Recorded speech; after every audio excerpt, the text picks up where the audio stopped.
सभी को नमस्कार, मेरा नाम अभिषेक है और आप देख रहे हैं 2 दिसंबर 2025 के इम्पोर्टेंट करंट अफ़ेयर्स को जो आने वाले सभी प्रौद्योगिकी परीक्षाओं में इम्पोर्टेंट है, आपको काम आएगा, चाहे आप कोई भी परीक्षा दे रहे हो, चाहे लिखित परीक्षा हो, चाहे वन लाइनर परीक्षा हो, ये करंट अफ़ेयर सभी एग्ज़ाम्स के लिए उतने ही इम्पोर्टेंट है। चलिए शुरुआत करते हैं आज के अपने पहले करंट अफ़ेयर के साथ, जहाँ पर इंडियन साइंटिस्ट ने फाइंड किया है जेनेटिक क्लू ताकि वो टैकल कर सकें ओरल कैंसर्स को वुमेन्स में। तो समझते हैं इस न्यूज़ को, लेकिन सबसे पहले हम बेसिक डिटेल्स को समझ लेते हैं, यानी सबसे पहले हम देखेंगे कि कैंसर होता क्या है? तो बात करें कैंसर की, तो जब भी हमारे पास जो ग्रोथ है, किसका ग्रोथ हो की मैं बात कर रहा हूँ, तो अगर मैं बात करता हूँ आपको एबनॉर्मल सेल की। देखिए सेल सेल होता है, एक नॉर्मल सेल होता है और एक एबनॉर्मल सेल होता है। तो अगर एबनॉर्मल सेल का जो ग्रोथ है, अगर ये हमारा अनकंट्रोल हो जाता है, तो इसे ही हम क्या कहते हैं, कैंसर कहते हैं। और जब ये एबनॉर्मल सेल का ग्रोथ अनकंट्रोल्ड ओरल हो जाता है, यानी मुँह के अंदर हो जाएगा, तो इसी कैंसर को हम क्या बोलते हैं, ओरल कैंसर बोलते हैं। अब इतना तो बेसिक हो गया, अब उसके बाद बात करें कि अगर हम देखें तो कैंसर के स्टडी को हम क्या बोलते हैं, तो कैंसर की स्टडी को हम ऑन्कोलॉजी बोलते हैं। क्या बोलते हैं? इसको हम ऑन्कोलॉजी बोलते हैं। और अगर इसके डॉक्टर को देखें जो इसका इलाज करते हैं, तो इनको हम क्या बोलते हैं, तो उनको हम ऑन्कोलॉजिस्ट बोला करते हैं। तो ये तो हो गया आपके कैंसर की मुख्य बातें। अब अगर बात करें कि इंडिया में, तो इंडिया में अगर हम स्पेसिफिक चेक करें मेल और फीमेल के लिए, तो कौन-कौन से कैंसर मेल में होता है और कौन-कौन सा फीमेल में होता है, इसको भी देख लेते हैं। तो मेल में जो आपके पास कॉमन कैंसर्स होते हैं, उनमें से आपका पहला है ओरल कैंसर। उसी तरह से अगर बात करूँ तो यहाँ पर लंग्स कैंसर, उसी तरह से स्टोमक कैंसर। स्टोमक कैंसर भी काफ़ी ज़्यादा कॉमन हो चुका है इंडिया में, और उसके अंदर भी अगर देखिए तो रेक्टल कैंसर जो होता है, ये भी एक मुख्य कैंसर इंडिया में आपको देखने के लिए मिल रहा है। तो ये ओरल मेन से संबंधित है। लेकिन फीमेल में कौन-कौन से कैंसर जो है वो मुख्यतः इंडिया में पाए जाते हैं, तो ये है आपका ब्रेस्ट कैंसर। उसी तरह से आपको यहाँ पर सर्वाइकल कैंसर भी ज़्यादातर पाया जाता है। उसी तरह से आपको बात करें तो ओवरी कैंसर होता है, और यहाँ पर भी महिलाओं में भी आप देखेंगे तो जो कोलोरेक्टल कैंसर होता है, ये भी मुख्यतः पाया जाता है, और साथ ही साथ ओरल कैंसर्स भी पाया जा रहा है। तो देखिए फीमेल में भी ओरल कैंसर यहाँ पर टॉपिक आ गया है, और आज का जो न्यूज़ है वही यहाँ इससे ही संबंधित आपको न्यूज़ है। अब बात करें कि जो ओरल कैंसर है इसके काउज़ेज़ क्या-क्या होते हैं? यानी ओरल कैंसर किस-किस ढंग से हो सकता है? यानी कि जैसे ही आप जानते हैं कि भारत में बहुत सारे लोग खैनी-चूना मलते हैं, यानी कि किसका कंज़म्पशन करते हैं, या फिर अ, केसरी, जुबान केसरी, जिसको कि हम लोग क्या बोलते हैं, ठीक है? तो ओरल कैंसर के जो मुख्य कारण है, वो किसके कंज़म्पशन से होता है? तो ये आपको मेनली जो टोबैको यूज़ है, उसी तरह से अगर आप अल्कोहल बहुत ज़्यादा कंज़्यूम करते हैं, तो भी आपको ओरल कैंसर हो सकता है। साथ ही साथ अगर एचपीवी इन्फेक्शन अगर बढ़ रहा है, तो भी ओरल कैंसर को ये काउज़ कर सकता है। साथ ही साथ कुछ और भी चीज़ें हो सकती हैं, जैसे कि अगर आपका मुँह का हाइजीन बहुत ही खराब है, तो भी आपको ओरल कैंसर हो सकता है, और अगर आपकी डाइट कमज़ोर है, तो भी आपको ओरल कैंसर हो सकता है, क्योंकि इम्यून सिस्टम कमज़ोर है, तो कैंसर होना आम हो सकता है। तो आई होप आपको कैंसर से संबंधित पूरी बातें पता चल गई होंगी। तो कैंसर के बारे में मैंने अब आपको पूरा समझा दिया है। अब आइए कुछ बायोलॉजी के टर्म्स को भी देख लिया जाए। अब बायोलॉजी के टर्म्स में देखें तो सबसे पहले हम समझेंगे जीन के बारे में। कि जीन होता क्या है? तो जीन आपको फंडामेंटल यूनिट होता है, और ये किसका फंडामेंटल यूनिट होता है? तो हेरिडिटी का होता है।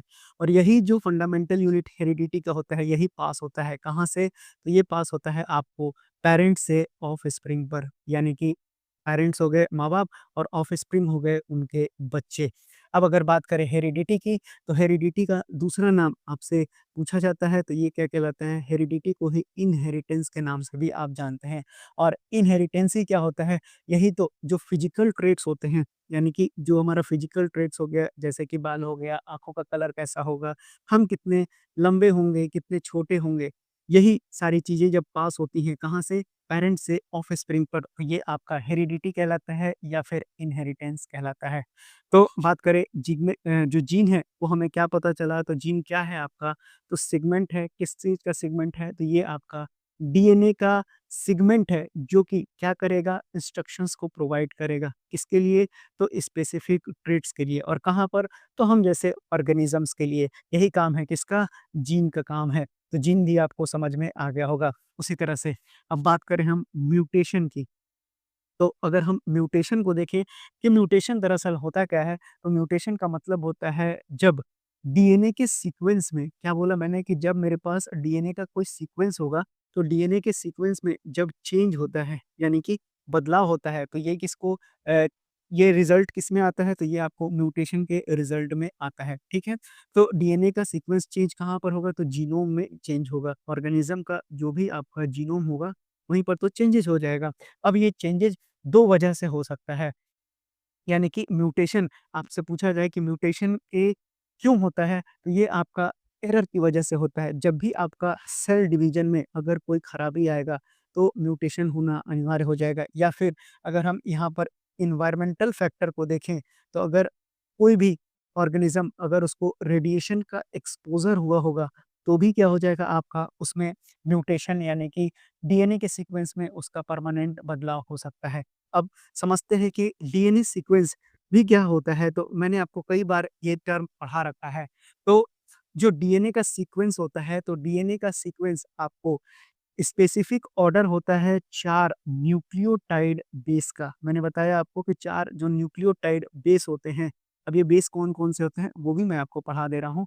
तो जो इनका स्पेसिफिक ऑर्डर होता है, इनमें जब बदलाव आता है, तो वही आपका डीएनए सीक्वेंस कहलाता है। और ये जो आपका न्यूक्लियोटाइड बेस होता है, इसमें क्या होता है, तो इसमें आपको नाइट्रोजन से संबंधित उसके कंपाउंड्स होते हैं। अब वो कंपाउंड्स जो होते हैं, वो क्या करते हैं, वो बिल्डिंग ब्लॉक होते हैं किसके? डीएनए और आरएनए के। तो ये इसमें क्या हो गया आपके पास नाइट्रोजिनस कंपाउंड्स होते हैं, जो कि क्या होते हैं आपके बिल्डिंग ब्लॉक मटेरियल का काम करते हैं। किसके लिए? तो बिल्डिंग ब्लॉक काम करते हैं डीएनए के लिए भी और साथ ही साथ आपको आरएनए के लिए भी। अब डीएनए के सीक्वेंस को देखें तो डीएनए आपने देखा होगा, यहीं पर आपको ये इस तरह से आपको बाइंडिंग्स की हुई रहती है, इसी की बात की जा रही है। तो जो डीएनए का सीक्वेंस है, ये कैसा होता है आपका? तो ये आपको 4 बेस में होता है। सबसे पहले आपके पास आता है ए, यानी कि एडेनिन, तो इसको भी नोट करते चलिए, एडेनिन होता है। उसी तरह से दूसरे नंबर पे क्या होता है आपका? थायामीन होता है। तीसरे नंबर पर आपका आता है साइटोसिन और चौथे नंबर पर कौन आता है? ये आपका आता है गुआनिन। तो ये चारों कंपाउंड हैं जो कि एटीसीजी बनाते हैं, एटीसीजी, और यही ऑर्डर आपका क्या कहलाता है? डीएनए का सीक्वेंस कहलाता है। तो देखिए जो भी बेसिक्स बातें थी इस करंट अफेयर से संबंधित मैंने आपको अब बता दिया है। अब आइए समझते हैं कि न्यूज़ में क्या कहा गया है। तो न्यूज़ में आपको बता दें कि दक्षिण भारत में, यानी भारत के दक्षिण क्षेत्र में अगर आप जाते हैं, तो वहाँ पर आपको एक जगह दिखाई पड़ेगा, उस जगह का नाम है कोलार। और कोलार स्पेसिफिक कहाँ पर स्थित है? तो ये आपको कर्नाटका में स्थित है। अब यहाँ पर स्पेसिफिक मैं बात करूँ, यहाँ पर मेल की बात ही नहीं की जा रही है, यहाँ पर स्पेसिफिक किसकी बात की जा रही है? तो यहाँ पर आपको फीमेल की बात की जा रही है। तो यहाँ पर जो फीमेल है, और फीमेल में भी पर्टिकुलर कौन से कैंसर की बात की जा रही है, तो ओरल कैंसर के ऊपर एक रिसर्च किया गया है, यही आपका न्यूज़ है। तो अब इसका जो बड़ा का यहाँ पर देखा गया है, जो बड़ा कारण देखा गया है कि महिलाओं में भी ओरल कैंसर बहुत तेज़ी से बढ़ रहा है, और ख़ासकर कौन से क्षेत्र में? तो ये आपका कोलार कर्नाटका वाले क्षेत्र में। अब ऐसा नहीं है कि केवल मतलब यहाँ रिसर्च हुआ है, भारत के और भी हिस्से में महिलाएँ हैं जो तंबाकू का यूज़ बहुत ज़्यादा करती हैं, उनमें से नॉर्थ में भी आप जा सकते हैं। अब यहाँ पर क्या हुआ है कि ओरल कैंसर से संबंधित रिसर्च किया गया है। अब शोध करने वाली जो संस्थाएँ हैं, वो कौन-कौन सी हैं, इनका भी नाम याद कर लीजिएगा। तो जेएनसीएएसआर ये कहाँ की शोध करता है, यानी कि ये कहाँ का इंस्टीट्यूट है? तो ये आपका बेंगलुरु का इंस्टीट्यूट है, उसी तरह से एनआईबी एमजी कल्याणी इंस्टीट्यूट है। और एक और आपको है, इनका नाम क्या है? तो इनका नाम है श्री देवराज उर्स उर्स मेडिकल कॉलेज, जो कि कहाँ स्थित है? ये आपका स्थित है कोलार में। तो इन्हीं लोग मिलकर इस रिसर्च को अंजाम दिए हुए हैं। अब आइए जानते हैं कि अध्ययन में क्या पाया गया है। यानी कि अध्ययन में क्या कहा गया है, इस न्यूज़ से बातें समझ लेते हैं। तो जो अध्ययन है उसमें कहा गया है कि महिलाओं में एक नया ड्राइवर म्यूटेशन मिला है। अब यहाँ पर एक टर्म जो है आपके पास आ गया है, कि महिलाओं में क्या मिला है, एक ड्राइवर म्यूटेशन मिला है। अब ये ड्राइवर म्यूटेशन क्या कहलाता है, इसको भी समझ लिया जाए। तो मैंने आपको म्यूटेशन तो समझा दिया है, लेकिन ड्राइवर म्यूटेशन फिर से समझा देते हैं। तो देखिए, मैंने आपको बताया कि जो कैंसर होता है, तो कैंसर के बनने में कुछ जीन में खराबी होता है और इससे जो है कुछ म्यूटेशन ऐसा हो जाता है, जो कैंसर को शुरू करवाने वाले जो मूल कारण होते हैं, उन्हीं को जो है हम ड्राइवर म्यूटेशन कहते हैं। यानी कि ज़ाहिर-सी बात है, आसान भाषा में बोले कि कैंसर को एक्साइट करने के लिए जो भी जीन रिस्पॉन्सिबल होंगे म्यूटेट कराने के लिए, वही क्या कहलाता है, आपका ड्राइवर म्यूटेशन कहलाता है। तो अब यहाँ पर कौन-कौन से वो जीन हैं जो रिस्पॉन्सिबल हैं? तो देखिए, जीन जो होता है, एक तो आपके पास जो कैंसर में पाया जाता है, एक तो कॉमन जीन है, लेकिन एक जीन जो है अलग से पाया गया है। तो उसमें जो कॉमन जीन है, मैं उसका नाम लिख देता हूँ आपको। कॉमन जीन का नाम आपका होता है TP53। ये आपका कॉमन जीन है जो कैंसर में होता ही होता है। लेकिन यहाँ पर जो महिलाओं में पाया गया है, उसका नाम है आपका CASP8 जीन, ये नया पाया गया है और इसी को क्या कहा गया है, तो इसी को कहा गया है ड्राइवर जीन। यानी यही एक्साइट करता है जिसके कारण, और ये दोनों जब मिल जाते हैं, तो जो कैंसर है वो बहुत तेज़ी से महिलाओं में बढ़ने लगता है। ये जो सारी प्रक्रियाएँ की गई हैं, उसको कैसे किया गया है, तो आपको मालूम होना चाहिए कि यहाँ पर अब कोई लैबोरेटरी वर्क होता नहीं है। सारा काम किससे किया जाता है? ये आपको एआई से डेटा को चेक किया जाता है। तो एआई के डेटा से चेक किया गया है और पाया गया कि इन दोनों के होने से महिलाओं में क्या होगा? कैंसर बहुत तेज़ी से बढ़ना चालू हो जाएगा। अब ये शोध महत्वपूर्ण क्यों है? तो देखिए, सबसे पहला कारण तो ये हो गया कि जो फीमेल हैं भारत में, वहाँ पर जो कैंसर का रेट है, वो बहुत तेज़ी से बढ़ रहा है। तो जब तेज़ी से बढ़ेगा, तो जैसे दक्षिण और उत्तर-पूर्व भारत में ये बहुत ज़्यादा पाया जा रहा है, ठीक? लेकिन अब बात करें तो ये जो कैंसर है, अगर इस तरह से अगर अभी पता चल गया है, यानी अभी बहुत तेज़ी से फैल रहा है, लेकिन जब तक ये एक विकराल रूप ना ले ले, है ना? तो तब तक हम लोग कोई काम तो करते नहीं हैं। तो उससे पहले ही क्या होगा कि अब ये जाँच वगैरह तो हो चुका है, तो अब इससे जो दवाइयाँ हैं या फिर जो अवेयरनेस प्रोग्राम होगा या फिर लोगों को जागरूक बनाया जाएगा या फिर लोगों को दवाइयाँ देकर ठीक किया जाएगा, पर्सनलाइज़्ड थेरेपी दिया जा सकेगा। उन सब में ये एआई से जो शोध किया गया है, वो काफ़ी महत्वपूर्ण काम करेगा। अब चलिए, ये था आपका न्यूज़ जो मैंने आपको पूरी तरह से समझा दिया। चलिए, अब बढ़ते हैं, अब अपने कुछ पुराने करंट अफ़ेयर्स को भी रिवाइज़ कर लिया जाए। लेकिन उससे पहले वर्ल्ड कैंसर डे कब मनाया जाता है, इसको भी जान लीजिए। तो बात करें वर्ल्ड कैंसर डे की, तो वर्ल्ड कैंसर डे हर साल 4 फरवरी को मनाया जाता है। 4 फरवरी को वर्ल्ड कैंसर डे मनाया जाता है और अगर बात करें 2025 के थीम की, तो अगर इस थीम की बात करें तो ये क्या है आपका यूनाइटेड बाय यूनिक, ये इस वर्ष की थीम है। उसी तरह से आपको ये भी याद कर लेना है कि जो इस बार का नोबेल प्राइज़ है, क्या बोला मैंने? जो इस बार का नोबेल प्राइज़ है, किस क्षेत्र में? तो मेडिसिन के क्षेत्र में। ये किन 3 लोगों को दिया गया है? तो ये मैंने आपको याद करवाया है, कई बार याद कराया है। मेरी के बारे में, फ्रेड के बारे में और साइमन के बारे में। मैंने आपको तरीका भी बताया था कि मेरी, ये हो गया फ्रेड और ये कौन है, आपको साइमन हो। तो ये 3 नाम आपको याद होने चाहिए, मेरी का नाम, फ्रेड का नाम और साइमन का नाम। उसी तरह से आपको ये भी याद रखना है कि हाल ही में डब्ल्यूएचओ संस्था, जिसने कि एक टोबैको से संबंधित एक प्रकाशन जारी किया है, जिसमें ये बताया गया है कि जो भारत में टोबैको का यूज़ है, वो क्या हुआ है, डिक्लाइन हुआ है पहले की अपेक्षा में, यानी अवेयरनेस बढ़ रहा है। उसी तरह से आपको ये भी याद रखना है कि पंकज धीर साहब, आपको याद होगा पंकज धीर साहब के बारे में, जिन्होंने बहुत सारे सीरियलों में काम किया है, उसी तरह बादशाह मूवी में भी आप देखे होंगे इनको। तो पंकज धीर साहब का भी निधन किससे हुआ है? तो कैंसर की वजह से इनका हुआ है मुंबई के एक अस्पताल में।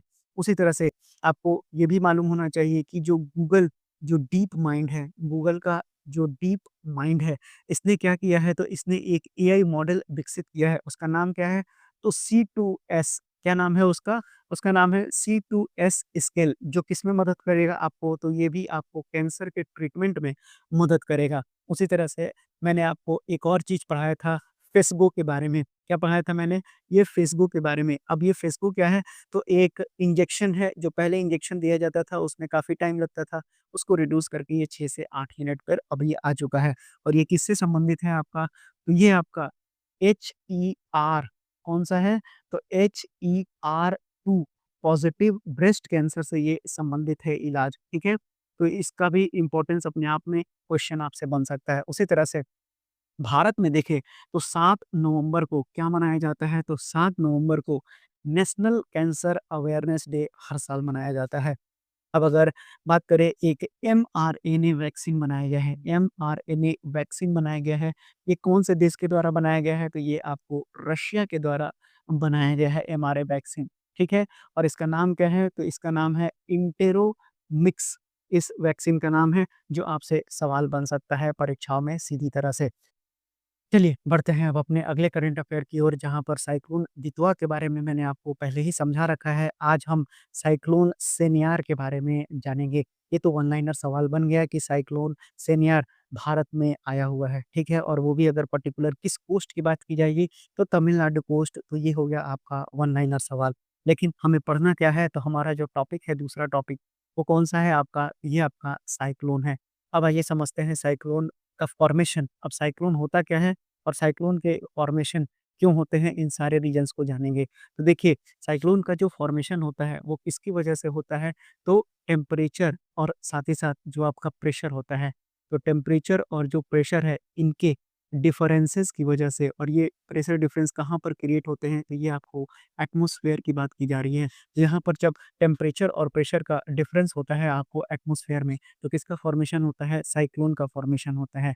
अब आइए समझते हैं कि कैसे साइक्लोन का फॉर्मेशन होता है। तो देखिए, अब हमारे पास क्या है, तो अगर हम बात करें तो ये हमारा क्या हो गया? सी हो गया, ठीक? अब सी में वाटर है और ये मेरा क्या है? सी का सरफेस है। तो अगर जब सतह गर्म होंगी, ठीक है? यहाँ पर आपको जो मौजूद हवाएँ हैं, वो भी कैसी हो जाएँगी? वो भी आपको गर्म हवाएँ हो जाएँगी। तो ये कैसा आपका एयर है? ये आपका हॉट एयर है। तो जब भी हवाएँ गर्म होती हैं, तो गर्म हवाएँ हल्की होती हैं, तो वो क्या करेंगी? ये ऊपर की ओर जाने की कोशिश करेंगी, और ये जैसे ही सतह से ऊपर जाएँगी, तो नीचे जो ठंडी हवाएँ हैं, क्या बोला मैंने? तो यहाँ पर एक गैप क्रिएट हो जाएगा। क्यों? क्योंकि ये हवाएँ जैसे ही ऊपर की ओर जाएँगी, वहाँ पर गैप हो जाएगा, और कोई भी चीज़ गैप खाली नहीं रहने दिया जा सकता। तो वहाँ पर क्या करेंगी? ठंडी हवाएँ भरने की कोशिश करेंगी। यहाँ से आपका क्या चला हुआ आएगा? एक कोल्ड एयर चला हुआ आएगा, जो इस गैप को फ़िल करने का काम करेगा। ठीक है? अब ये जो गैप फ़िल हो रहा है, अब ये सारी प्रक्रियाएँ आपको किस जगह पर हो रही हैं? तो ये आपके पृथ्वी पर हो रही हैं। अब पृथ्वी को अगर आप देखेंगे, तो ये पृथ्वी क्या कर रही है? तो पृथ्वी अपने एक्सिस पर रोटेट कर रही होती है। क्या कर रही होती है? रोटेट कर रही होती है, और ये जो रोटेशन है, इसकी वजह से यहाँ पर एक इफ़ेक्ट आता है, जिसको कि हम क्या बोलते हैं? हम बोलते हैं उसको कोरोलियस इफ़ेक्ट के नाम से जानते हैं। अब दरअसल यहाँ पर हवा ऊपर जा रहा है और एक हवा आके वहाँ पर भर रहा है, और पृथ्वी अपने अक्ष पे घूम रही है। तो घूमने की वजह से ये कोरोलियस बल आता है, एक इफ़ेक्ट आता है। जो हवाएँ हैं, यहाँ पर जो सी के ऊपर, ये आपका क्या है? तो मैं लिख देता हूँ, ये आपका सी है। तो यहाँ पर जो हवाएँ हैं, वो भी क्या करेंगी? इस कोरोलियस इफ़ेक्ट की वजह से घूमना चालू कर देंगी। तो यहाँ पर एयर क्या होने लगेगा? तो यहाँ पर आपको जो ठंडी हवाएँ आएँगी, यहाँ पर एयर बहुत तेज़ी से क्या होने लगेगा? स्पिन करने लगेगा, और यही घुमाव आपको क्या कहलाता है? साइक्लोन कहलाता है। और चूँकि ये जो प्रक्रिया है, यही क्या कहलाती है आपको? साइक्लोन का फॉर्मेशन कहलाती है। ये मैंने आपको एक्सप्लेन कर दिया है कि साइक्लोन बनता कैसे है। अब आइए, यहाँ पर हम लोग जानेंगे कि जो आपका एयर स्पिन रोटेट हुआ, तो ये कहाँ पर हुआ है? ये घटना कहाँ पर हुई है? तो इंडिया में हुई है। अब इंडिया में हुई तो है, लेकिन अब इसको हम लोग समझेंगे कि दरअसल अब ये जो चक्रवात है वो तो घूम रहा है, लेकिन ये घूम रहा है तो कैसे घूमेगा? तो डायरेक्शन 2 ही तरह से आप पढ़ते हैं। एक आप क्लॉकवाइज़ पढ़ते हैं, और दूसरा आप किस तरह से पढ़ते हैं? एंटी क्लॉकवाइज़ डायरेक्शन पढ़ते हैं। तो अब आइए जानते हैं कि क्लॉकवाइज़ और एंटी क्लॉकवाइज़ डायरेक्शन है, वो किस स्थिति में साइक्लोन फॉर्मेशन करता है। तो मैंने आपको बताया कि आपका क्या है? ये आपकी पृथ्वी है। तो पृथ्वी को हम इक्वेटर के लाइन, यानी कि 0 डिग्री के लाइन से हम क्या करेंगे? 2 भाग में बाँटते हैं, ठीक है? ये आपका कौन-सा लाइन है? ये आपका इक्वेटर लाइन है, ठीक? अब ये जो ऊपर वाला पार्ट है, ये आपको क्या कहलाता है? ये आपका नॉर्दर्न हेमिस्फीयर कहलाता है। वहीं अगर बात करें नीचे वाला का, तो ये आपको क्या कहलाता है? साउदर्न हेमिस्फीयर कहलाता है। अब यहाँ पर देखें तो नॉर्दर्न हेमिस्फीयर में एक अलग डायरेक्शन मिलेगा, और साउदर्न हेमिस्फीयर में देखेंगे तो एक अलग डायरेक्शन आपको मिलेगा। किसका? तो साइक्लोन का। तो देखिए, अब मैंने क्या बताया, अब यहाँ पर क्या है? पृथ्वी घूम रही है, तो यहाँ पर पृथ्वी का रोटेशन है, और इस रोटेशन की वजह से क्या हो रहा है? तो हमें एक कोरोलियस बल प्राप्त हो रहा है, या फिर कोरोलियस इफ़ेक्ट जिसको हम बोलते हैं। तो दरअसल ये जो कोरोलियस इफ़ेक्ट होता है, अगर हम नॉर्दर्न हेमिस्फीयर में देखें, तो जब हवाएँ चलती हैं, ठीक है? यानी कि जब यहाँ घूमना चालू करती हैं, पृथ्वी की बात कर रहा हूँ, यानी कि समुद्र की बात कर रहा हूँ, जहाँ पर हवाएँ बहुत तेज़ी से घूम रही होती हैं, तो इस कोरोलियस इफ़ेक्ट की वजह से नॉर्दर्न हेमिस्फीयर में क्या होता है आपको कि जो हवाएँ हैं, इस बल की वजह से क्या करती हैं, डिफ्लेक्ट हो जाती हैं और ये किधर की ओर डिफ्लेक्ट होती हैं, तो नॉर्दर्न हेमिस्फीयर में ये इधर की ओर डिफ्लेक्ट होती हैं, तो ये आपको राइट की ओर डिफ्लेक्ट होती हैं। तो उसी तरह से जब आप इधर देखेंगे, तो आपका राइट इधर बनेगा, ठीक? तो अब ये आप अगर डायरेक्शन देखेंगे, तो ये डायरेक्शन किधर जा रहा है, ये इधर जाएगा, फिर ये इधर जाएगा, फिर ये इधर जाएगा, फिर ये इधर जाएगा और फिर ये इधर जाएगा। तो अगर आप इस रोटेशन को चेक करेंगे, तो ये आपका कैसा बन रहा है, एंटी क्लॉकवाइज़ रोटेशन बन रहा है। तब आपको समझ में आ गया होगा कि नॉर्दर्न हेमिस्फीयर में जो साइक्लोन होता है, वो एंटी क्लॉकवाइज़ रोटेट करता है। वहीं अगर हम बात करें साउदर्न हेमिस्फीयर की, तो देखिए आपको हवा यहाँ से भी बह सकता है, यहाँ से भी बह सकता है और इस कोरोलियस इफ़ेक्ट की वजह से जो आपका हवा है, वो किधर की ओर डिफ्लेक्ट होता है, तो ये आपका राइट की ओर डिफ्लेक्ट हो जाता है।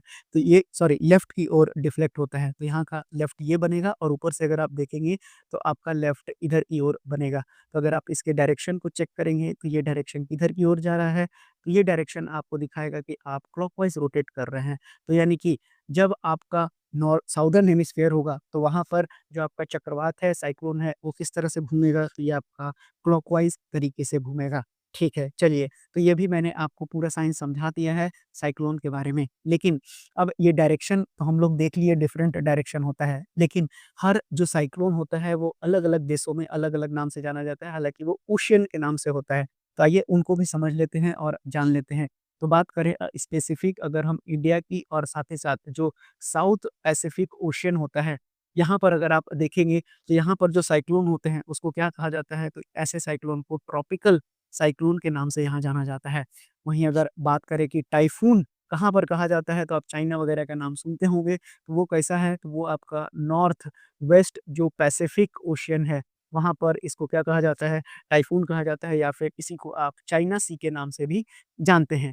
उसी तरह से अगर आप देखेंगे विली एंड विलेज कहाँ पर होता है? तो ये आपको ऑस्ट्रेलिया यानी ऑस्ट्रेलिया के पास वाले ओशियन में इसको क्या कहा जाता है? विली विलीज़ कहा जाता है। वहीं अगर हम बात करें हरिकेन की, तो अभी हम लोग रिवाइज़ भी करेंगे बहुत सारे जो करंट अफ़ेयर हैं आपके इन साइक्लोन से संबंधित, वहाँ पर भी देखेंगे कि कहाँ-कहाँ हरिकेन आया है। तो हरिकेन कहाँ पर कहा जाता है? ये आपको अटलांटिक ओशियन में हरिकेन कहा जाता है। उसी तरह से जो आपका कैरेबियन सी होता है, वहाँ पर भी आपको हरिकेन के ही नाम से जाना जाता है और जो आपका नॉर्थ ईस्ट पैसिफिक ओशियन है, वहाँ पर भी आपको किस नाम से जाना जाता है? तो ये भी आपको हरिकेन के नाम से जाना जाता है। तो अब आपको ये भी समझ में आ गया होगा कि कौन-सा जगह पर कौन से नाम से जाना जाता है। चलिए, तो ये तो था आपका बेसिक जो मैंने आपको पूरा क्लियर कर दिया। अब आइए बढ़ते हैं आगे कि अब इनका नामकरण कैसे होता है? आप देखेंगे कि हर बार एक अलग नाम होता है। तो उसकी भी क्या कोई प्रक्रिया है क्या? तो हाँ, बिल्कुल एक प्रक्रिया है और ये प्रक्रिया कैसे बनती है, आइए ये भी जान लेते हैं। तो देखिए, बात करें कि वर्ल्ड मेट्रोलॉजिकल ऑर्गेनाइजेशन की, तो वर्ल्ड मेट्रोलॉजिकल ऑर्गेनाइजेशन इसकी स्थापना कब की गई थी? तो ये स्थापना किया गया था 23 मार्च 1950 को और वहीं अगर इसकी बात करें हेडक्वार्टर की, तो ये कहाँ पर है? ये आपका जिनेवा, स्विट्ज़रलैंड में स्थित है और बात करें कि अब इसके द्वारा हर एक ओशियन के लिए यानी जितने भी मैंने नाम आपको सुझाए, तो उन जगह पर ओशियन में एक हेडक्वार्टर दिया गया है, यानी कि एक रीजनल हेडक्वार्टर बनाया गया है, किसका? डब्ल्यूएमओ का। तो उसी तरह से अगर हम बात करें कहाँ पर, तो इंडिया की बात करें, तो जो आपका नॉर्थ इंडियन ओशन होता है, ठीक है? तो नॉर्थ इंडियन ओशन में एक आपको रीजनल सेंटर बनाया गया है, जिसको क्या नाम से जाना जाता है? तो रीजनल स्पेशलाइज़्ड मेट्रोलॉजिकल सेंटर, जिसका कहाँ पर ये स्थित है? तो ये आपको नई दिल्ली में स्थित है। वहीं अगर बात करें कि इसमें कितने मेंबर हैं, तो इसमें 13 मेंबर देश हैं। अब इनका अगर आप नामकरण को भी देखेंगे ना, तो ये बिल्कुल अल्फ़ाबेटिकली इनको रखा गया है। यानी कि शुरुआत में कौन आएगा, तो मैं कुछ नाम लिख देता हूँ आपके लिए। ये आपके 13 नाम हैं, तो उनमें से एक है बांग्लादेश, उसके बाद जो दूसरे नंबर पर नाम है, वो है क्या आपका इंडिया और इसी तरह से आप इसमें मालदीव्स भी है, उसी तरह से आपको इसमें पाकिस्तान भी है। तो इस तरह के जो कंट्रीज़ हैं, ये भी सारे आएँगे इन 13 कंट्रीज़ में और जो 13वें नंबर पर है, जो आखिरी है, वो कौन-सा है? यमन है, क्योंकि यमन न्यूज़ में है, इसलिए इसका भी नाम ले लिए। तो इस तरह से 13 अल्फ़ाबेटिकल वाइज़ आप देख लीजिए कि इनका नाम कैसे दिया जाता है, अल्फ़ाबेटिकली इनको अरेंज करके रखा गया है। तो बारी-बारी से क्या करते हैं, ये नाम देते हैं। अब नाम देने के भी अपने एक तरीके होते हैं।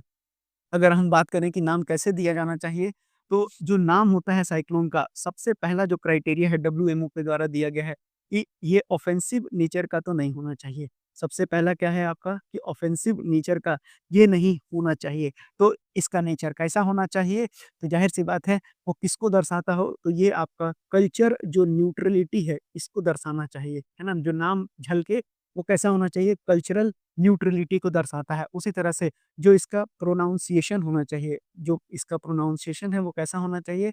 बिल्कुल आसान होना चाहिए। और आपको एक और बात बता दें कि जो 8 लेटर हैं यानी कि जो मैक्सिमम है, वो 8 लेटर से बड़ा नाम नहीं होना चाहिए। ठीक है? और यहाँ पर एक और क्राइटेरिया है कि जो एक बार नाम दे दिया जाएगा, वो रिपीट नहीं होना चाहिए। तो रिपीटेड नाम भी आपको अलाउड यहाँ पर नहीं है। तो ये सारी बातें हैं जो आपको बिल्कुल याद होनी चाहिए। चलिए अब कुछ अपने पुराने करंट अफ़ेयर को रिवाइज़ कर लेते हैं क्योंकि ये करंट अफ़ेयर अब पूरा हो चुका है। अब पुराने करंट अफ़ेयर में देखते हैं कि कहाँ पर कौन-सा साइक्लोन पूरे 2025 में कहाँ-कहाँ आया हुआ है। तो देखिए, अब अगर आप बात करें कि गुजरात में गुजरात यानी कि जो पहला साइक्लोनिक स्टॉर्म है अरेबियन सी में, वो कहाँ से हिट किया आपको? तो गुजरात में हिट किया और इसका नाम क्या था? तो इसका नाम आपको शक्ति याद रखना है, किसके द्वारा दिया गया है? तो ये नाम श्रीलंका के द्वारा दिया गया है। उसी तरह से आपको नाम याद रखना है कि एरिन किस प्रकार का है? तो ये आपका हरिकेन है। हरिकेन एरिन का नाम आपको याद रखना है और यहाँ पर आपको 2 नाम याद कर लेना है। एक तो आपको याद कर लेना है पुर्टो रिको और दूसरा जो आपको नाम याद करना है डोमिनियन रिपब्लिक का नाम बस आप याद कर लीजिएगा। उसमें भी अगर आप देखेंगे तो ये नाम आपको ज़्यादा इम्पोर्टेंट है, यही आपको पूछे जाने की संभावना है। उसी तरह से आपको याद रखना है कि एक टाइफून आया हुआ था, टाइफून का नाम क्या था? ये आपका कजिकी टाइफून था और ये कहाँ पर आया हुआ था? तो ये आपको वियतनाम में आया हुआ था। वहीं अगर बात करें कि जो टाइफून रगासा है, ये कहाँ पर आया हुआ था? तो ये आपका फिलीपींस में हिट किया था। तो ये सारे नाम आपको मालूम होने चाहिए। वहीं अगर बात करें कि एक साइक्लोन जो है, एक और साइक्लोन का नाम याद कर लीजिए जो भारत से ही संबंधित है, इसका नाम क्या है? मोन्था है और ये कहाँ पर हिट किया था? तो ये आपको आंध्र प्रदेश में हिट किया था। ये नाम भी आपको मालूम होना चाहिए। चलिए बढ़ते हैं अपने अगले करंट अफ़ेयर पे जहाँ पर क्यूबा में एक मछली है जो इतनी पुरानी है कि साइंटिस्ट का कहना है कि डायनासोर्स के समय पर ये मतलब उपस्थित थी। तो अब जो है इनको बचाने के लिए जो क्यूबन साइंटिस्ट हैं, अब इसके लिए काम कर रहे हैं। तो ये न्यूज़ में आ गई है। इसका नाम क्या है? तो ये आपको एक मछली है जिसका नाम क्या है? तो ये आपका क्यूबन गार मछली है और ये कहाँ पाई जाती है? तो ये आपको क्यूबा में पाई जाती है। अब इससे संबंधित आपको क्या-क्या बातें याद रखनी हैं, तो इसको लोकल भाषा में क्या कहा जाता है? तो मंजुआरी फिश के नाम से भी इसको जाना जाता है। और वैसे अगर इसके साइंटिफिक नेम को अगर हम देखें, तो ये क्या है आपका एट्रा अ, एट्रैक्ट ऐसा लिख लीजिए आप मुझे स्पेलिंग मैं बता देता हूँ आपको, ये क्या लिखा हुआ है अट्रैक्टोस टियस और ये ट्राइस्टोकस ये इसका नाम है। तो ये इसका साइंटिफिक नेम है, तो ये आपको याद रखना पड़ेगा। और लोकल भाषा में इसे क्या कहा जाता है? तो मंजुआरी फिश इसके नाम से जाना जाता है। अब ये कितनी पुरानी है? तो मैंने आपको बताया डायनासोर्स की एज के समय की है, यानी कि 100 मिलियन ईयर्स ये जो है इसका रिकॉर्ड है। अब ये कहाँ-कहाँ रह सकती है? तो ये आपको ब्रैकिश वाटर यानी खारे पानी में भी ये अपने आप को सर्वाइव कर सकती है। साथ ही साथ जहाँ पर ट्रॉपिकल लेक्स वगैरह है, वहाँ पर भी और फ्रेश वाटर में तो ये सर्वाइव कर ही सकती है। दुनिया की कोई भी मछली ऐसी नहीं होगी जो फ्रेश वाटर में सर्वाइव नहीं कर सकती है। अब अगर इसके कैरेक्टरिस्टिक्स की बात करें, यानी इसकी कुछ मुख्य विशेषताओं की बात करें तो अगर आपके पानी में अगर अमोनिया का मात्रा ज़्यादा है, तो दूसरी फ़िश सर्वाइव नहीं कर सकती हैं। तो अगर अमोनिया और अगर नाइट्रेट पानी में ज़्यादा है, तो वहाँ पर भी ये अपने आप को सर्वाइव करा सकती हैं। ये इनकी मुख्य विशेषताओं में से एक है। कहाँ रहती हैं, वो मैंने आपको बता दिया। उसी तरह से आपको ये भी याद रखना है कि ये क्या खाती हैं, तो निश्चित रूप से ये मछली को ही खाएँगी जो इनसे छोटी होंगी। तो स्मॉल फिशेज़ को भी ये खाती हैं और साथ ही साथ जो एक्वेटिक क्रूस्टेशियन होते हैं उनको भी खाती हैं। अब जहाँ तक मुझे याद है 1999 में अफ्रीका के तरफ से एक इन्वेसिव स्पीशीज़ लाया गया फिश का ही। अब उसका नाम क्या था? तो उस फिश का नाम था कैटफिश, ठीक है? अब इस कैटफिश की वजह से इनका जो पॉपुलेशन था ये डिक्लाइन होना उसके बाद से चालू हो गया, क्योंकि वो इनको मार दे रही हैं और मार देने की वजह से इनका लॉस हो चुका है। साथ ही साथ ह्यूमन एक्टिविटीज़ तो इन्वॉल्व रहेगा ही, यानी कि ह्यूमन तो कहीं भी पीछे रहने वाले नहीं हैं। तो हैबिटेट लॉस भी हुआ है इनका, और अफ्रीकन वॉकिंग कैटफिश की वजह से ये ज़ाहिर-सी बात है इसका जो आबादी है वो बहुत तेज़ी से कम हो गया और ये ख़त्म होने की कगार पर आ गई हैं। अब अगर बात करें कि आईयूसीएन की, तो आईयूसीएन की रेड लिस्ट में इनको कौन-सा स्थान दिया गया है, ये अभी एंडेंजर्ड कैटेगरी में आ चुकी हैं। तो ये यही तो सवाल है जो आपसे पूछा जाएगा। तो एंडेंजर्ड स्पीशीज़, एंडेंजर्ड नहीं, इसको आप क्रिटिकली एंडेंजर्ड कर लीजिए। ये क्रिटिकली एंडेंजर्ड स्पीशीज़ के अंतर्गत ये आती हैं। वहीं बात करें आईयूसीएन के बारे में, तो आईयूसीएन की स्थापना कब की गई थी? तो 5 अक्टूबर 1948 में इसकी स्थापना की गई थी। वहीं अगर बात करें इसके हेडक्वार्टर की, तो हेडक्वार्टर कहाँ पर है? तो इसका हेडक्वार्टर ग्लैंड, स्विट्ज़रलैंड में आधारित है। तो ग्लैंड स्विट्ज़रलैंड क्या है? इसका हेडक्वार्टर है। वहीं अगर बात करें कि इसके जो डायरेक्टर जनरल है, उनका नाम क्या है? तो उनका नाम ग्रेथिल है। ग्रेथिल साहब यहाँ के डायरेक्टर जनरल हैं, और अगर प्रेसिडेंट की बात करें तो रज़ान साहब हैं। तो प्रेसिडेंट का भी नाम याद कर लीजिएगा, रज़ान साहब का नाम ज़रूरी है याद करना। तो ये तो आपको न्यूज़ हो गया। अब आइए जान लेते हैं कुछ अपने पुराने करंट अफ़ेयर्स जो पिछले 1 साल में इम्पोर्टेंट रहा हो। तो सबसे पहले हम बात करेंगे ओबिचुअरी सेक्शन से, और उसमें भी किसका नाम याद रखेंगे? तो पद्मश्री अवार्डी, जिनको कि हम अरण्या ऋषि के नाम से भी जानते हैं। अरण्या ऋषि, अब इनका एक्चुअल नाम क्या था? तो ये एक नोटेड एनवायरमेंटलिस्ट थे। इनका नाम क्या था? तो मारुति चित्तमपल्ली साहब का निधन हो चुका है। ये क्या थे? तो नोटेड एनवायरमेंटलिस्ट थे, इनका नाम याद रखिएगा। उसी तरह से आपको ये भी याद कर लेना है कि जो घड़ियाल स्पीशीज़ कंज़र्वेशन प्रोग्राम है, ये कहाँ पर लॉन्च किया गया है, किसके द्वारा? तो भूपेंद्र यादव साहब, जो कि हमारे देश के एनवायरनमेंट मिनिस्टर हैं। तो ये आपको घड़ियाल स्पीशीज़ जो कार्यक्रम है, वो कहाँ पर किया गया है? तो ये आपको कतरनी घाट में किया गया है। तो कतरनी घाट जो वाइल्ड लाइफ सेंचुरी है, और ये कहाँ स्थित है? तो ये आपके बहराइच, उत्तर प्रदेश में स्थित है, वहाँ पर इसको स्टार्ट किया गया है। उसी तरह से आपको ये भी याद रखना है कि जो भारत का फ़िश प्रोडक्शन है, मराइन फ़िश प्रोडक्शन है, वो 2024-25 में कितना लाख टन था? तो 44.95 लाख टन था। और इसी के साथ जो भारत है, वो सबसे ज़्यादा थर्ड लार्जेस्ट प्रोड्यूसिंग नेशंस है पूरे दुनिया में फ़िश के लिए। अब अगर बात करें कुछ गवर्नमेंट के इनिशिएटिव्स की, तो गवर्नमेंट के इनिशिएटिव्स भी आपको ध्यान में होने चाहिए। तो प्रधानमंत्री मत्स्य संपदा योजना किससे संबंधित है? फिश से संबंधित है। ब्लू रिवॉल्यूशन किससे संबंधित है? तो ये भी आपको फिश से संबंधित है।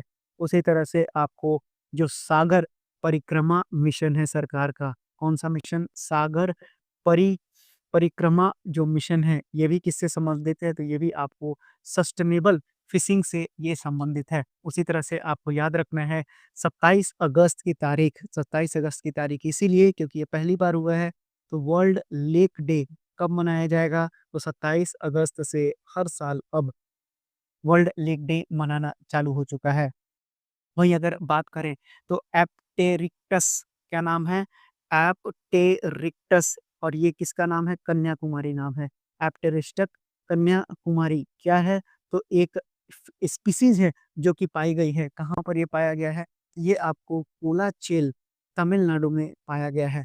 अब ये है क्या? तो मैंने आपको कई बार बता रखा है, तो ये एक फिनलेस स्नेक ईल है। क्या है आपका? ये आपका फिनलेस, यानी कि फिनलेस स्नेक ईल है। डायरेक्टली आपसे परीक्षा में सवाल पूछा जाएगा इसका नाम। उसी तरह से आपको याद रखना है कि एक रिपोर्ट प्रकाशित किया गया है। अब इस रिपोर्ट का टाइटल क्या है? तो इस रिपोर्ट का टाइटल है आपको ब्लू इकोनॉमी, और ब्लू इकोनॉमी के साथ-साथ आपको याद रखना है strategy for harnessing deep sea and offshore fisheries. ये किसके द्वारा लॉन्च किया गया है? तो ये आपको नीति आयोग के द्वारा लॉन्च किया गया है। वहीं अगर बात करें कि जो मराइन फिशरीज सेंसस जो करवाया जाएगा 2025 का, वो अब पूरी तरह से कैसा होगा? डिजिटल होगा। तो डिजिटल होगा तो यहाँ पर एप्लीकेशंस की भी ज़रूरत पड़ेगी। तो 3 एप्लीकेशंस आपको याद कर लेना है। कौन-कौन सा? तो ये आपको याद रखना है व्यास, NAV, यानी कि नेविगेशन। उसी तरह से आपको याद रखना है व्यास भारत और एक और आपको याद कर लेना है, वो है आपको व्यास सूत्र, ठीक है? ये 3 ऐप डिजिटली मदद करेंगे सेंसस को लेने में। चलिए बढ़ते हैं अब अपने अगले करंट अफेयर की ओर, जहाँ पर आप देख पा रहे होंगे कि polluter please developing nations call for the meat tax. अब ये मीट टैक्स क्या है, कहाँ से आ गया ये, इसको हम आज डिटेल में समझेंगे। देखिए, सबसे पहले आपको जानना पड़ेगा, क्या जानना पड़ेगा कि कॉन्फ्रेंस ऑफ पार्टीज आयोजित किया जा रहा है। अब ये जो कॉन्फ्रेंस ऑफ पार्टीज है, ये किसके द्वारा ऑर्गेनाइज किया जाता है? तो इसको ऑर्गेनाइज किया जाता है यूएनएफ ट्रिपल सी के द्वारा। अब यूएनएफ ट्रिपल सी है क्या? तो ये आपको यूनाइटेड नेशन हो गया। एफ का मतलब आपका होता है फ्रेमवर्क, तो यूनाइटेड नेशन फ्रेमवर्क। और उसके बाद आपको याद रखना है कन्वेंशन ऑन क्लाइमेट चेंज, इसका फुल फॉर्म होता है। अब अगर बात करें कि इसको कब अडॉप्ट किया गया था, तो इसका अडॉप्शन 1992 में किया गया था। बात करें कि पहला जो सीओपी है वो कहाँ आयोजित किया गया था, तो ये 1995 कहाँ पर आयोजित किया गया था, तो इसको बर्लिन में आयोजित किया गया था। अब आपको ये भी याद रखना है कि कोप जो अभी हो रहा है आयोजित, उसको भी बाद में देखेंगे, लेकिन सबसे पहले इसके तहत आपको 2 प्रोटोकॉल याद कर लेना है। एक तो आपको क्योटो प्रोटोकॉल पता होना चाहिए और दूसरा आपको पेरिस एग्रीमेंट पता होना चाहिए। जो आपका पेरिस एग्रीमेंट है वो कब का है? ये 2015 का है और ये आपका कब का है? तो ये आपका 1997 का है। अब क्योटो प्रोटोकॉल किससे संबंधित है? तो ग्रीन हाउस गैसेस को इमिशन को कम करने के लिए ये प्रोटोकॉल किया गया था।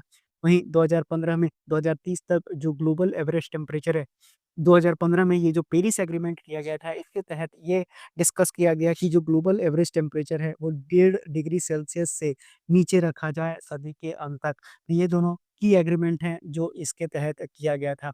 अब आते हैं कोप में, तो कोप जो अभी 2025 की बात करें तो ये कोप 30 का आयोजन किया जा रहा है, किसके द्वारा? तो ये आपको ब्राज़ील के द्वारा आयोजित किया जा रहा है और स्पेसिफिक जगह की बात करें तो ये बेलेम में आयोजित किया जा रहा है। अब ये किससे संबंधित है? तो United nation framework convention of climate change है, तो क्लाइमेट चेंज पर बातें यहाँ पर की जाती हैं। तो यहाँ पर पूरे देश, दुनिया के देश यहाँ पर आते हैं, अपनी समस्याएँ रखते हैं और उसका समाधान खोजने की कोशिश करते हैं। उन्हीं समाधानों में एक आज मीट टैक्स के बारे में भी हम पढ़ेंगे। तो कोप 30 ब्राज़ील बेलेम में हो रहा है। वहीं अगर बात करें कि कोप 31 की, तो ये कहाँ पर होगा? तो ये टर्की में किया जाएगा। कब होगा? 2026 में होगा। और अगर कोप 32 की बात करें, तो ये कहाँ पर आयोजित किया जाएगा? तो ये आपको इथियोपिया में किया जाएगा और ये कब होगा? ये आपको 2027 में आयोजित किया जाएगा। तो जो मुख्य बातें थी, जो बेसिक बातें थी, वो अब आपको समझ में आ गया होगा। अब आइए जानते हैं कि न्यूज़ क्या आ गया है, न्यूज़ क्या है और इसमें क्या कहा गया है जो डेवलपिंग नेशंस हैं। तो देखिए, यहाँ पर कुल 28 देश आगे आए हैं। अब 28 देशों का नाम तो आपको नहीं याद रखना है, लेकिन कोप 30 में ये जो 28 कंट्रीज़ हैं, ये कैसे कंट्रीज़ हैं? तो ये आपको गरीब देश हैं। अब इन्होंने क्या अपना माँग रखा है? इन्होंने कहा है कि जो अमीर देश हैं, यानी कि जितने भी आपको अमीर देश उपलब्ध हैं, रिच कंट्रीज़ की बात करें हम, तो वहाँ पर इनका कहना है कि आप लोग मीट का टैक्स लगाइए। अब मीट का टैक्स क्यों लगाने के लिए ये कह दिए? हाँ, बिल्कुल वही मीट की बात की जा रही है जो जानवरों को मार के खाया जाता है। तो अब अगर बात करें तो अमीर देश, इनका कहना ये है, ये जो 28 कंट्रीज़ हैं, इन्होंने मिलकर ये कहा कि जो भी रिच कंट्रीज़ होती हैं, यहाँ पर माँस का खपत बहुत ज़्यादा होता है और जितना ज़्यादा मीट का कंज़म्पशंस, क्या बता रहा हूँ मैं, कि जितना ज़्यादा मीट का कंज़म्पशंस होगा, तो जो ग्रीन हाउस गैसेज़ है, उसका भी जो रिलीज़ है एटमॉस्फेयर में, वो बढ़ जाता है। क्योंकि ये कहाँ से आता है? ये जनरली लाइव स्टॉक से आता है और लाइव स्टॉक से निकलने वाला जो एमिशन है, वो कौन-सा है? आपका मीथेन। और आपको मालूम होना चाहिए कि मीथेन कई गुना ज़्यादा हार्श होता है कार्बन डाइऑक्साइड के कंपेयर में। तो अब इनका कहना ये है कि ये जितने भी डिशेज़ हैं, वो क्या कर रहे हैं? तो ओवर कंज़म्पशन कर रहे हैं।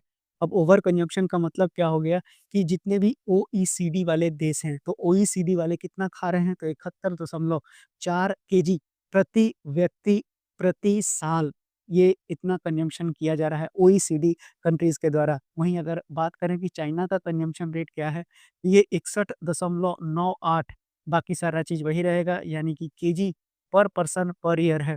और अगर बात करें कि जो नॉर्मल है, जो नॉर्मल होना चाहिए, वो कितना होना चाहिए? वो 26.6 केजी पर पर्सन पर ईयर से ज़्यादा नहीं होना चाहिए। तो अगर बात करें कि अब इससे एमिशन कितना निकलता है, तो जो कंट्रीज़ में बीफ ज़्यादा खाते हैं, तो बीफ अगर बात करें तो 1 केजी अगर आप बीफ खाते हैं, तो यहाँ से आप देखेंगे कि 70 KG green house gas release होता है। उसी तरह से अगर हम बात करें पोर्क मीट की, तो अगर पोर्क मीट का कंज़म्पशन 1 केजी का होता है, तो यहाँ से आपको 12 KG green house gases release होते हैं। वहीं अगर बात करें चिकन की, तो यहाँ से अगर आप 1 केजी चिकन खाते हैं, तो ये आपको 9.9 केजी ग्रीन हाउस गैसेज़ यहाँ से रिलीज़ होता है। ठीक है? तो यहाँ पर आपको मीट से संबंधित ये बातें भी समझ में आ गई होंगी। तो ये सारी चीज़ें क्या कर रही हैं? तो ग्लोबल वार्मिंग को बढ़ा रही है। तो अगर आप भी मीट खाते हैं, मतलब आप ग्लोबल वार्मिंग में अपना कंट्रीब्यूशन बहुत तेज़ी के साथ बढ़ा रहे हैं। तो अब इन 28 देशों का क्या कहना है कि आपने सब चीज़ जान लिया, तो अब कम से कम इन्होंने कहा है कि जो 20% का जो टैक्स है, वो इनके कमाई पर लगाया जाए, यानी कि जितना भी ये ओवर कंजम्पशन कर रहे हैं, उसके हिसाब से 20% का टैक्स जो है ये लोग दें। और उसको कहाँ पर यूज़ किया जाएगा, तो अब खा रहे हैं, तो क्यों ही खा रहे हैं मालूम नहीं, तो उससे जो लॉस और डैमेज होगा, तो लॉस और डैमेज के नाम से चाहते हैं एक फंड बनाया जाए, जो जो कि इसमें डाला जाएगा पैसा, और इसी से उन देशों को मदद किया जाएगा जहाँ पर क्लाइमेट चेंज से सबसे ज़्यादा नुकसान होता है। तो कौन-कौन से देश हैं जो सबसे ज़्यादा नुकसान होते हैं? तो आपको मालूम होना चाहिए कि जो सी लेवल है, जहाँ पर राइज़ करेगा, क्योंकि ग्लोबल वार्मिंग का इम्पैक्ट ही क्या होगा? सी लेवल हो जाएगा। उसी तरह से ड्रॉट का खतरा बढ़ता है, तो जहाँ-जहाँ ड्रॉट आएगा, वहाँ-वहाँ भी ये टैक्स के पैसे इस्तेमाल किए जाएँगे। उसी तरह से सी लेवल हो गया, आपको ड्रॉट हो गया, उसी तरह से आपको फेमाइन हो गया, उसी तरह से और भी य यानी कि बाढ़ हो गया। ये सारी चीज़ें क्या आती हैं? क्लाइमेट चेंज की वजह से ही आती हैं। तो अब इनमें कौन-कौन सा देश शामिल है, तो आपको मालूम होना चाहिए कि पपुआ न्यू गिनी शामिल है, अफ्रीका के कई देश शामिल हैं, जैसे कि नाइजीरिया हो गया, उसी तरह से चाड हो गया, लाइबेरिया हो गया, इस तरह से 28 देश हैं जो सामने आए हैं, और उनका कहना है कि इन पर 20% का बिल्कुल टैक्स लगाया जाए, और एक फंड खोला जाए, लॉस एंड डैमेज फंड, और इन देशों में दिया जाए जहाँ पर इसकी ज़रूरत है, क्लाइमेट चेंज से जहाँ सबसे ज़्यादा बदलाव आ रहा है। तो ये था आपका न्यूज़। चलिए बढ़ते हैं अब अपने अगले करंट अफेयर की ओर, जहाँ पर एशियन डेवलपमेंट बैंक न्यूज़ में आ गया है।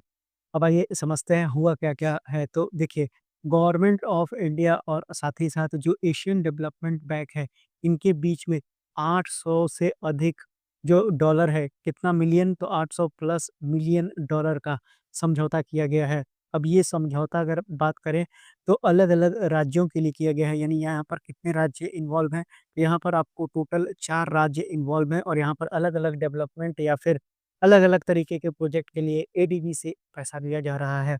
अब बात करें सबसे पहले कि कौन-सा स्टेट है, तो यहाँ पर देख लीजिए, सबसे पहले हम महाराष्ट्र की बात करेंगे। अगर महाराष्ट्र की बात करें, तो इसको कितना मिलियन पैसा दिया जाएगा, तो यहाँ पर 500 मिलियन जो है रुपीज़ का जो है एडीबी के द्वारा सहायता किया जा रहा है। अब यहाँ पर क्या किया जाएगा, तो यहाँ पर जो ग्रामीण बिजली का ढाँचा है, यानी कि जो आपका, मैं बात कर रहा हूँ कहाँ की, तो ये आपका जो ग्रामीण जो बिजली ढाँचा है, उसको आधुनिक बनाने के लिए महाराष्ट्र में इतना पैसा दिया गया है।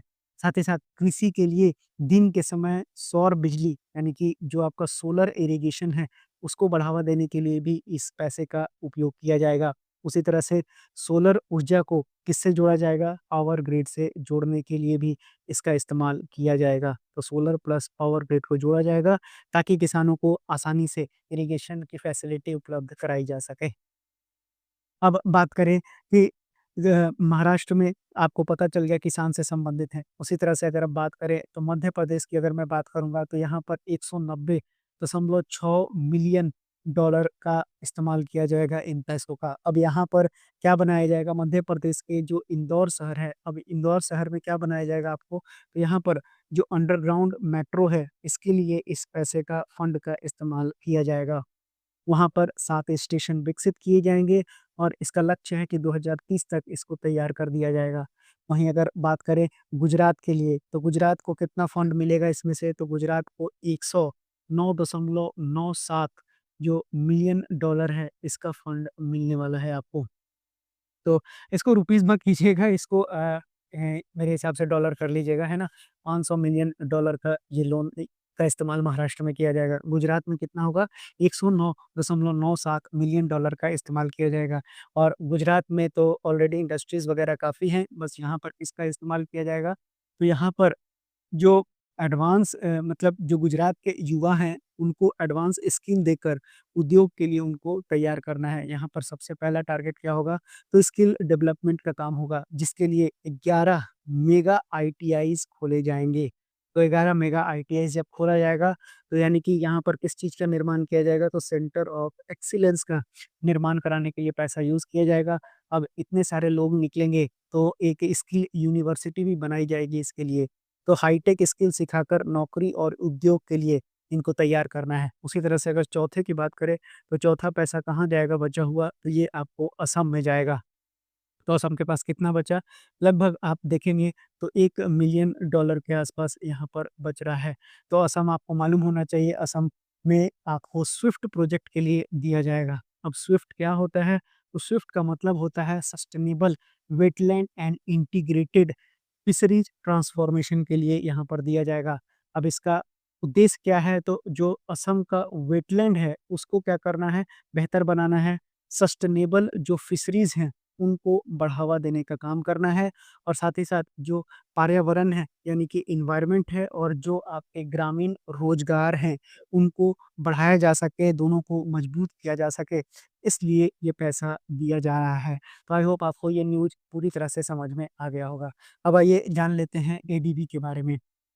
तो अगर बात करें एडीबी की हेडक्वार्टर की, तो ये आपसे पूछा जाता है, तो ये मनीला, फिलीपींस में स्थित है। वहीं अगर बात करें कि इसकी एस्टेब्लिशमेंट कब की गई थी, तो इसका फाउंडेशन 1966 में किया गया था।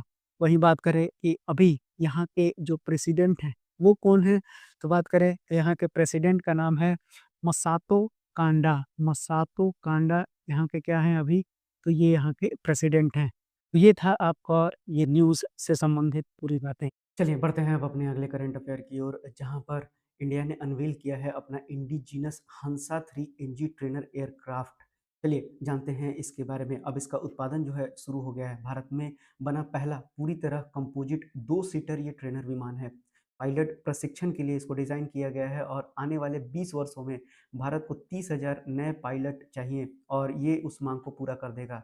अब बात करें आंध्र प्रदेश में 150 करोड़ रुपए का जो प्लांट है, उसमें हर साल 100 विमान बनाने का क्षमता होगा और इससे जो विदेशी ट्रेनर विमान पर निर्भरता है हमारी, वो कम हो जाएगा। उसी तरह से अगर हम सारस MK2 को देखें, तो ये 19 सीटर वाला रीजनल एयरक्राफ्ट है। अभी इसका विकास प्रगति पर है। 19 सीटर ये हल्का यात्री विमान है। नागरिक और सैन्य दोनों उपयोग में ये काम आएगा। उड़ान स्कीम में छोटे शहरों को जोड़ने में ये मदद करेगा। उसी तरह से इसमें प्रेशराइज्ड कैबिन है, ग्लास कॉकपिट है, डिजिटल एवियोनिक्स जैसी मॉडर्न सुविधाएं इसमें दिया गया है।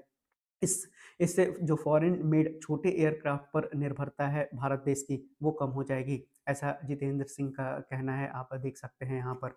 चलिए बढ़ते हैं अब अपने आगे और देखते हैं कि सारस MK2 का परीक्षण के लिए आयरन बर्ड फैसिलिटी भी लॉन्च किया गया है। यह एक बड़ी ग्राउंड टेस्टिंग सिस्टम है। इसमें पूरे एयरक्राफ्ट सिस्टम को जमीन पर टेस्ट किया जाता है। फ्लाइट टेस्टिंग का जो जोखिम है उससे भी कम हो जाएगा और डेवलपमेंट समय भी कम हो जाएगा।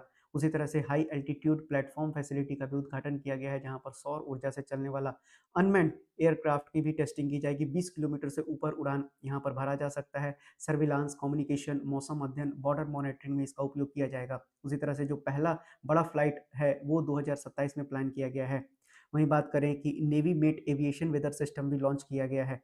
एयरपोर्ट पर मौसम की जानकारी देने वाला इंडिजिनस सिस्टम दृष्टि AWOS और नेवी मेट 175 से ज़्यादा सिस्टम देश भर में अब उपयोग होने लगा है। उसी तरह बात करें लॉइटरिंग मुनिशन UAV यानी ड्रोन वेपन्स पर भी साझेदारी की गई है। CSIR और NAL ने सोलर डिफेंस और एरोस्पेस लिमिटेड के साथ मिलकर नया 150 केजी क्लास UAV बनाने का समझौता किया गया है। अब अगर इस UAV यानी अनमैन्ड एरियल व्हीकल की खासियत की बात करें, तो ये इंडिजिनस वैंकेल इंजन होगा। इसमें 900 किलोमीटर तक का इसका रेंज होगा और 6 से 9 घंटे तक ये हवा में रह सकता है और ये रडार में पकड़ में आने से रहा आपको, यानी कि इसमें स्टेल्थ फैसिलिटी भी दी गई है। तो चलिए बढ़ते हैं अब अपने अगले करंट अफेयर पे, जहाँ पर साइंटिस्ट ने डिस्कवर किया है 13 नया एम्फीबियन स्पीसीज। कहाँ पर? नॉर्थ ईस्ट इंडिया में। तो भारतीय वैज्ञानिक ने पूर्वोत्तर भारत यानी नॉर्थ ईस्ट इंडिया में नई 13 नई उभयचर प्रजातियां, जिसका जो है एक तरह का बुश फ्रॉग है, उसका खोज किया गया है। यह खोज wild life institute of India यानी डब्ल्यूआईआई के शोधकर्ताओं के द्वारा किया गया है। अब जो 13 नई प्रजातियां मिली हैं, अरुणाचल प्रदेश में 6, मेघालय में 3, असम में 1, मिजोरम में 1, नागालैंड में 1 और मणिपुर में 1 मिला है। उसी तरह से कौन सा स्पीसीज मिला है, तो ये सभी जो हैं रोरकेट्टेस जीनस प्रजातियां की हैं, जिसे हम बुश फ्रॉग के नाम से भी जाने जाते हैं। तो मिजोरम में कौन सा मिला है, तो आर लॉन लैनिसिस, और उसी तरह से असम में आपको कौन मिला है, आर बराकेनेसिस, और आप देखेंगे मेघालय में तो आर नरपुरहेंसिस और आर बौलेनगिरी मिला हुआ है। और मणिपुर में कौन सा है, आर मोनोलिथस, और नागालैंड में मिला है आर खोनोमा, और अरुणाचल प्रदेश से आर ईगल नेस्टेनेसिस और आर मैग्नस और आर नोस्टा जैसे प्रजाति की खोज की गई है। आपको याद सिर्फ क्या रखना है कि नॉर्थ ईस्ट इंडिया में 13 नई प्रजाति का खोज किया गया है, और किसके द्वारा किया गया है, तो wild life institute of India के द्वारा किया गया है। और जो प्रजाति है वो कौन सा है, बुश फ्रॉग की प्रजाति है। बस इससे ज्यादा आपसे एग्जाम में नहीं पूछा जाएगा। चलिए बढ़ते हैं अब अपने अगले करंट अफेयर पे, जहां पर जो एम्फीबियंस हैं उनका ग्लोबली डिक्लाइन हो रहा है। आइए इस स्टडी को देखते हैं, इसमें क्या खास बात कहा गया है। तो एक ग्लोबल स्टडी में पाया गया है कि पिछले 40 सालों में 788 एम्फीबियन जो स्पीसीज हैं उनके कंजर्वेशन स्टेटस में कमी आ गया है, जबकि सिर्फ 121 में सुधार हुआ है। Habitat loss, agriculture, climate change और बीमारी सबसे बड़े खतरे हैं जो हजारों स्पीसीज पर असर डाल रहे हैं। एम्फीबियन सभी खतरे में पड़े वर्टिब्रेट्स का 25.2% हिस्सा है, फिर भी उन्हें ग्लोबल कंजर्वेशन फंडिंग का सिर्फ 3.4% मिलता है। इंडिया, कोस्टा रिका और मलेशिया ने कंजर्वेशन में काफ़ी फायदे दर्ज किए हैं, जहां टारगेटेड इंटरवेंशन के बाद कई स्पीसीज को लिस्ट से हटा भी दिया गया है। अब आइए बढ़ते हैं अपने स्पोर्ट्स सेक्शन की ओर, जहां पर मैकलॉलिन, लेब्रॉन और डुप्लांटिस ने world athlete of the year का खिताब जीता है। अब आपका इनका नाम डायरेक्टली वन लाइनर सवाल बनेगा, आपको अरमान डुप्लांटिस और जो मैकलॉलिन लेब्रॉन है इन्होंने ही जीता है क्या, athletics world athletics of the year. कहाँ पर ये दिया गया है, मोनाको में दिया गया है। तो इनका नाम आपके लिए इंपॉर्टेंट हो जाएगा। उसी तरह बढ़ते हैं अगले अपने स्पोर्ट्स सेक्शन पे, जहां पर सुल्तान अजलासा कप हॉकी, तो ये जो है आपको हॉकी से संबंधित है। आपसे डायरेक्टली एक लाइनर सवाल बनता है कि आपसे कि सुल्तान अजलान शाह कप किससे संबंधित है, तो ये आपका हॉकी से संबंधित है। अब इसमें भारत ने सिल्वर मेडल जीत लिया है, यानी भारत को दूसरा स्थान मिला है। किससे हार गया भारत, तो भारत बेल्जियम से हार चुका है। चलिए बढ़ते हैं अपने अगले करंट अफेयर पे, जहां पर विराट कोहली 50 से अधिक शतक बनाने वाले दुनिया के पहले खिलाड़ी बन गए हैं। और ये तेंदुलकर का रिकॉर्ड तोड़ चुके हैं, पर अभी भी पीछे हैं तेंदुलकर साहब से, क्योंकि जो ओवरऑल तेंदुलकर साहब का शतक है वो 100 है, और अभी भी विराट कोहली का जो ओवरऑल शतक है यानी सारे फॉर्मेट्स में मिला के वो 83 ही है। और ओडीआई में कितना हो गया, 52, और सचिन सर का कितना था, 49 था। उसी तरह से रोहित शर्मा ने शाहिद अफरीदी का रिकॉर्ड तोड़ते हुए अब 352 छक्के के साथ ये सबसे ज्यादा हिटर बन गए हैं, यानी सिक्स लगाने वाले खिलाड़ी बन गए हैं दुनिया में वनडे इंटरनेशनल में। तो इन्होंने 352 ओडीआई सिक्सेस लगाकर शाहिद अफरीदी का रिकॉर्ड तोड़ दिया है। अब आइए बीसीसीआई के बारे में जान लेते हैं, जिसकी स्थापना 1928 में हुई है। हेडक्वार्टर मुंबई में, और प्रेसिडेंट मिथुन मनहास साहब हैं। और आईसीसी की बात करें तो इसका जो स्थापना है 1909 में, हेडक्वार्टर दुबई यूएई में, और चेयरमैन जय शाह है। तो देखिए ये थे आपके 2 दिसंबर 2025 के इंपॉर्टेंट करंट अफेयर जो आने वाले सभी प्रतियोगी की परीक्षाओं में आपसे पूछा जा सकता है। मिलते हैं अपनी अगली क्लास में, तब तक के लिए धन्यवाद।